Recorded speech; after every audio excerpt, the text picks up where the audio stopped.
ముఖ్యంగా గొర్రెల పంపిణీ దీని గురించి ఎక్స్క్లూజివ్గా తలసాని శ్రీనివాస్ యాదవ్ గురించి కావచ్చు, యానిమల్ హస్బెండరీ గురించి కావచ్చు, ఈ డిపార్ట్మెంట్ గురించి కావచ్చు మొదట మాట్లాడింది, లేకపోతే హవాలా ట్రాన్సాక్షన్స్ కావచ్చు అసెంబ్లీ ఎన్నికల ముందు బయట పెట్టింది ఎక్స్క్లూజివ్గా ఓకే టీవీ.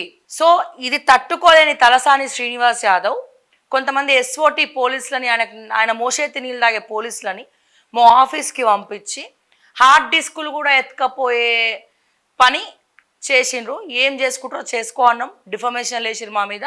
సో చాలా పెద్ద కొట్లాటనే అయ్యింది. ఇప్పుడు ఎట్టకేలకు సంతోషిస్తున్నా, ఇప్పటికన్నా తలసాని శ్రీనివాస్ యాదవ్ ఆ ఓఎస్డీని అరెస్ట్ చేసినందుకు, మాజీ మంత్రి తలసాని శ్రీనివాస్ యాదవ్ ఓఎస్డి ఈ గొర్రెల పంపిణీ అంటే వీళ్ళు కుమ్మక్కై ఇప్పుడు మంత్రికి తెలియకుండానే ఈ గొర్రెల స్కామ్ జరిగిందంటారా? తలసానికి తెలియకుండానే ఇదంతా కూడా జరిగిందంటారా? మీరు తెలివిగా ఓఎస్డి మీదే మొత్తం నెట్టేస్తున్నారా? ఇప్పుడు ఒక మంత్రి ఓఎస్డి చెప్తే మంత్రి సైన్ చేస్తాడా అండి? ఆ ఫైల్ ఏంది గదేందో చూసుకోక్కర్లేదా? లేకపోతే దాంతో వచ్చిన దందాల అరే నేను సైన్ చేస్తున్నా కదా నాకింత షేరు నీకింత షేరు. మీ గవర్నమెంట్ జీతాలు ఇస్తూ ఉంది, గవర్నమెంట్ అన్ని ఫెసిలిటీస్ కల్పిస్తూ ఉంది, పైసలకి కకృతి వాడి అడ్డమైనవన్నీ చేస్తూ ఉన్నారు. ఏం లేదే తలసాని శ్రీనివాస్ యాదవ్ ఓఎస్డీని అరెస్ట్ చేసినప్పుడు తలసాని మీద కూడా నిఘా పెట్టాలి కదా, ఎందుకు ఆ దమ్ము లేదా? తలసాని శ్రీనివాస్ యాదవ్ ఏం చేసిండు? ఈ ఓఎస్డీకి ఆయనకు లింక్ ఏంది? వాళ్ళ తలసాని శ్రీనివాస్ యాదవ్ తమ్ముడు సంగతి ఏంది? వీళ్ళు కుమ్మక్క ఏం చేసిండ్రు? ఎవడి షేర్ ఎంత, ఎవరెంత పంచుకున్నారు? ఇవన్నీ కూడా మాట్లాడాల్సినటువంటి బాధ్యత ఉన్నది. అంటే ఓఎస్డీ దొరకగానే ఓఎస్డీని ఒక్కడనే కాదు, ఆ ఓఎస్డీ ఉన్న అసలు తలకాయ ఇప్పుడు ఫోన్ ట్యాపింగ్ ఎంక్వైరీ చేస్తూ ఉన్నారు. బట్ట బయలైంది ఫోన్ ట్యాపింగ్లా ప్రణీత్ రావు కావచ్చు, లేకపోతే ఇంకో సోకాల్డ్ రావుస్ అందరు కూడా కేసీఆర్ చెప్తేనే మేము ట్యాపింగ్ చేసినాం, కేటీఆర్ చెప్తేనే మేము చేసినాం, హరీష్ రావు చెప్తేనే చేసినాం అని చెప్పి వాళ్ళు బహిరంగంగా స్టేట్మెంట్లు ఇచ్చి ఒప్పుకున్నారు. అట్లనే ఈ ఓఎస్డీ పాత్ర ఉన్నప్పుడు మంత్రి సంతకం లేకుండా ఈ కంత్రి వేషాలు ఎట్లేసి ఉండొచ్చు? ఈ ఓఎస్డీ లాజిక్ కదా. అట్లాంటప్పుడు ఎందుకు తలసాని శ్రీనివాస్ యాదవ్ని ఎందుకు టార్గెట్ చేయరు? ఎందుకు వెళ్ళరు? ఎందుకు ఎంక్వైరీ చేయరు? ఎందుకు చేయరండి? మంత్రికి తెలియకుండా ఓఎస్డీ ఏమని చేయగలుగుతాడా? లేకపోతే ఓఎస్డీకి తెలియకుండా మంత్రి ఏమని చేయగలుగుతాడా? వాళ్ళిద్దరిది మంచి అభినవ సంబంధాలు ఉంటాయి. ఇక్కడ సంతకం పెట్టండి సార్ మనోళ్ళే, జర చూడండి కావాలంటే మీకు ఇంత ఇచ్చుకుంటారు అని ఆయన ఇక్కడ పెట్టరా ఇది చూడు ఎట్లా చేస్తే బాగుంటుంది. ఎందుకంటే వీళ్ళకి అంత నాలెడ్జ్ ఉండదు. వీళ్ళు చదివిన చదువు మొత్తం కూడా ఓఎస్డీలు ఏం చేస్తారంటే చదివిన చదువు మొత్తం కూడా దాంట్లో పెట్టి దీన్ని అట్లా చేద్దాం, అట్లా రేట్లు పెంచుదాం, ఇంతే ఉందని చూపిద్దాం, ఇటువంటివన్నీ చెత్త ఐడియాలన్నీ కూడా ఇస్తూ ఉంటారు. ఇంకా పెద్ద జోక్ ఆఫ్ ద ఇయర్ ఏంటంటే హవాలా ట్రాన్సాక్షన్ జరిగిందిరా నాయన అని బట్ట విత్ ప్రూఫ్స్ మేము బయట పెట్టి చూపించినాం. తలసాని శ్రీనివాస్ యాదవ్ ఆ జర్మన్ కంపెనీ ఓడిది ఇంకా ఉన్నాయి మా దగ్గర ప్రూఫ్లు. కేంద్ర ప్రభుత్వానికి ఫ్యాక్స్ చేసినాము. అతను కూడా పిఎంఓకి వీడియో రిలీజ్ చేసిండు ప్రధానమంత్రి గారికి, నరేంద్ర మోడీ గారికి. సిబిఐకి పంపించారు, ఈడీకి పంపించారు. బట్ నో చర్యలు చర్యలు ఎక్కడున్నాయి? అక్కడ చర్యలు లేకపాయే. ఇప్పుడు ఒకసారి చూద్దాం ఇది ఏంది, ఈయన కథ ఏంది, ఎందుకు ఇట్లా మాట్లాడుతున్నావు అంటే మీరు చూడొచ్చు. Okay TV Talasani Srinivas Yadav scam అనగానే మొత్తం వచ్చేస్తుంది. అసెంబ్లీ ఎన్నికల ముందు ఏం జరిగింది మేము ఏం చూపించినాం, బ్రేకింగ్ న్యూస్లు ఏం వేసినాం, ఏం కథ, తర్వాత వాళ్ళ మనుషులు వచ్చి మమ్మల్ని ఎట్లా ఇబ్బంది పెట్టారు, సైబర్ క్రైమ్లో కంప్లైంట్ ఇచ్చి ఎస్ఓటి పోలీసులతోటి ఇక్కడికి పంపించి మా హార్డ్ డిస్క్లు ఏకంగా మా ఓకే టీవీ యూట్యూబ్ యూఆర్ఎలే డిలీట్ చేయబోయిండ్రని. సో ఇవన్నీ కూడా దాంట్లో ఉన్నటువంటి అంశాలు. ఓకే, ఇక్కడ చూసినట్టయితే ఇగో గొర్రెల పంపిణీలో 700 కోట్ల గోల్మాల్. టిఎస్ఎల్డిఏ సిఇఓ రామచందర్, మాజీ మంత్రి తలసాని ఓఎస్డి కళ్యాణ్ అరెస్ట్. అజ్ఞాతంలో ప్రధాన నిందితుడు మొహిద్దోద్దీన్ కేసులో ఇప్పటికే 10 మంది అరెస్ట్. పట్టుబడ్డ వారిలో 4 ప్రభుత్వ ఉద్యోగులు. రాజకీయ ప్రమేయం పైన కూడా దర్యాప్తు. రామచందర్ హయాంలోనే పెరిగిన గొర్రెల యూనిట్ ధర, పాత ధర 1.25 లక్షలు, కొత్త ధర 1.75 లక్షలు. ఒక్కో యూనిట్కు 20,000. అధికారులకు కమిషన్. లబ్ధిదారుల వద్ద టోకెన్లు, కాగితాలపై గొర్రెల కొనుగోలు. గొర్రెలిస్తాం అంటే ప్రజలు నమ్మిండ్రు. ఇప్పుడు ప్రజలనే గొర్రెలు అనుకొని మీరు ఏం తెలీదు ప్రజలకి, పిల్లి పాలు తాగుతుంది కళ్ళు మూసుకొని. ప్రజలు కూడా అట్లనే జమగట్టి ఈ స్కామ్లన్నీ కూడా చేస్తూ ఉన్నారు. దీన్ని బట్టి ఏమర్థమైపోయింది, మా బాపు కేసీఆర్ గా స్కీము, సంక్షేమ పథకాలు ఇవన్నీ కూడా ఆయన కనిపెడతా ఉంటే ఆ సంక్షేమ పథకాలు ఈ తలసాని శ్రీనివాస్ యాదవ్ లాంటి వాళ్ళు అడ్డు పెట్టుకొని మొత్తం దందాలు చేసి పాడైనని అర్థమైంది వాళ్ళ పేషీలల్లో. అప్పుడు ఏం చేయాలి?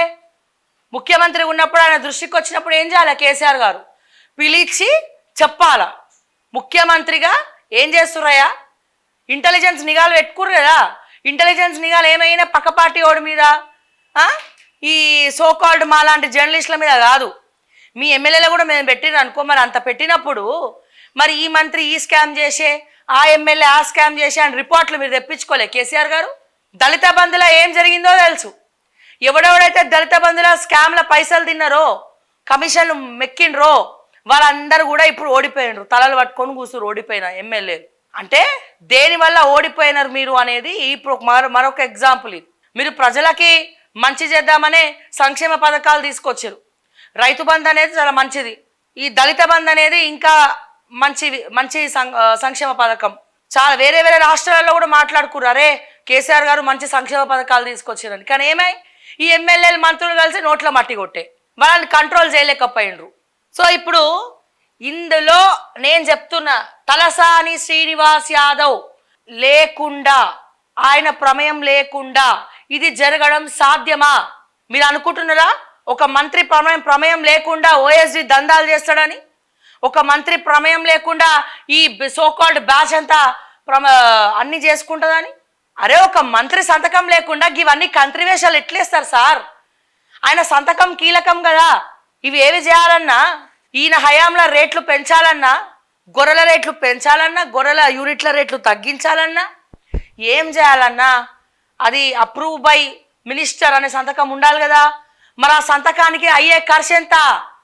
వీళ్ళు తీసుకున్న కమిషన్ ఎంత? తలసానికి ముట్టింది ఎంత? ఇందులో తలసాని ఉన్నాడా, తలసాని కొడుకున్నాడా, తలసాని తమ్ముడున్నాడా, ఎవరున్నారు? ఇవన్నీ కూడా ఇప్పుడు రాజకీయ కోణంగా కూడా దర్యాప్తు చేయాలంటారు కదా. రాజకీయం అంటే ఓరి ఇంకా తలసానే ఎంక్వైరీ చేస్తారు, చేయాలి కూడా.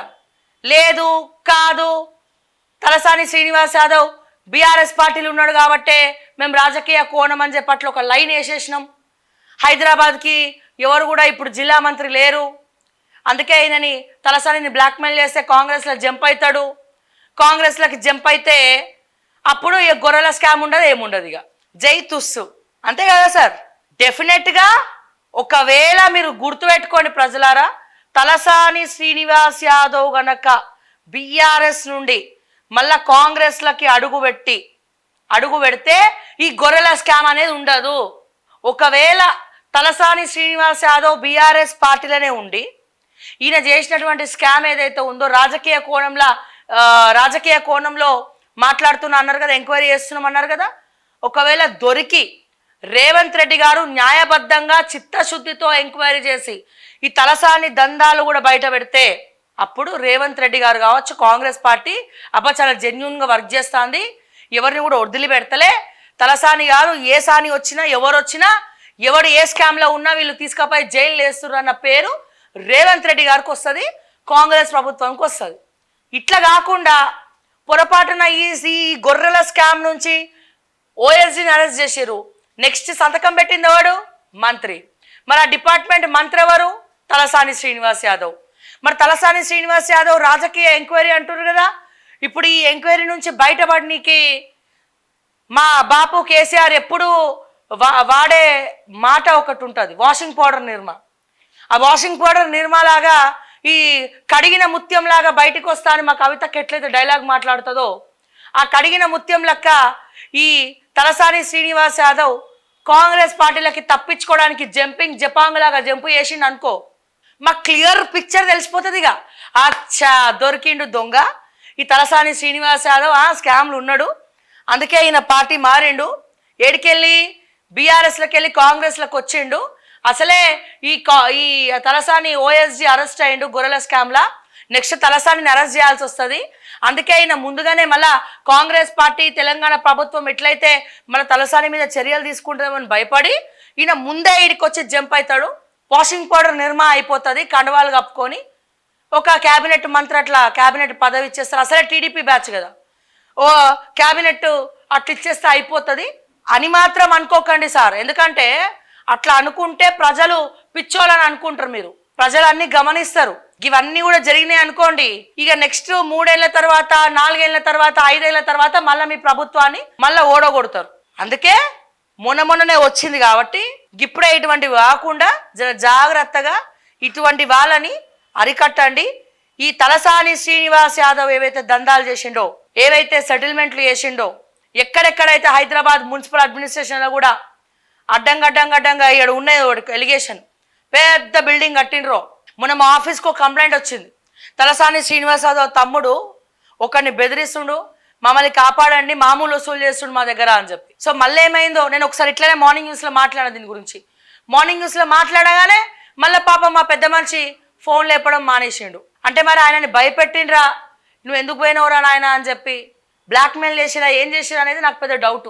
కానీ కుక్కర్పల్లి నుంచి మా ఆఫీస్కి కాల్ వచ్చింది, తలసాని శ్రీనివాస్ యాదవ్ తమ్ముడు బెదిరిస్తున్నాడు, మామూలు వసూలు చేస్తుండు మేడం, ఇవ్వకపోతే మమ్మల్ని బెదిరిస్తుండు అని చెప్పి మా ఆఫీస్కి కాల్ వచ్చింది. ఆ నెక్స్ట్ డేనే నేను మాట్లాడినా, మార్నింగ్ న్యూస్కి కూడా రమ్మన్నా, అతన్ని మార్నింగ్ న్యూస్ కూడా రమ్మన్నా. సరే మార్నింగ్ న్యూస్కి రాలేదు ఏంద్రా నాయన, మార్నింగ్ న్యూస్లో మాట్లాడిన తర్వాత నెక్స్ట్ డే మార్నింగ్ న్యూస్కి రమ్మన్నా. ఇక కథం ఇక ఫోన్లు లేపడం బంద్ చేసిండు. అంటే ఏ మేరకు వీళ్ళు భయభ్రాంతులకి గురి చేస్తున్నారు అనేది మీరు ఒక్కసారి ఆలోచించాలి. నేను చెప్తున్నా రేవంత్ రెడ్డి గారు, డెఫినెట్గా ఓఎస్డి హస్తం ఉందంటే మీకు కూడా తెలుసు, మీకు అన్నీ తెలుసు అన్న విషయం కూడా అందరికీ తెలుసు. మంత్రి సైన్ లేకుండా ఓఎస్డి ఫైల్ మూవ్ చేయలేడు. ఈ లాజిక్ గనక అర్థమైతే తలసాని శ్రీనివాస్ యాదవ్ గనక మళ్ళీ కాంగ్రెస్ కండువా కప్పుకొని ఇక్కడికి వస్తే మొత్తం అంతా అయిపోయినట్టే లెక్క. అంటే తలసాని శ్రీనివాస్ యాదవ్ని కాపాడే ప్రయత్నం కాంగ్రెస్ పార్టీ కూడా చేస్తుంది, ఆయనని బయటపడేసే ప్రయత్నం చేస్తుందని చెప్పి తెలంగాణ ప్రజలందరూ మాతో సహా అనుకుంటారు. లేదు మీరు నీతిగా నిజాయితీగా ఆయన అన్నీ కూడా ఈ గొర్రెల స్కామ్లో తలసాని ఉన్నాడా లేదా ఎంక్వైరీ చేసి పట్టుకుంటామంటే ఇక మీ ఇష్టం, మీకే పేరు వస్తుంది. ఇది మాత్రం నేను 100% చెప్తున్నా. మీరు ఏకీభవిస్తున్నారా?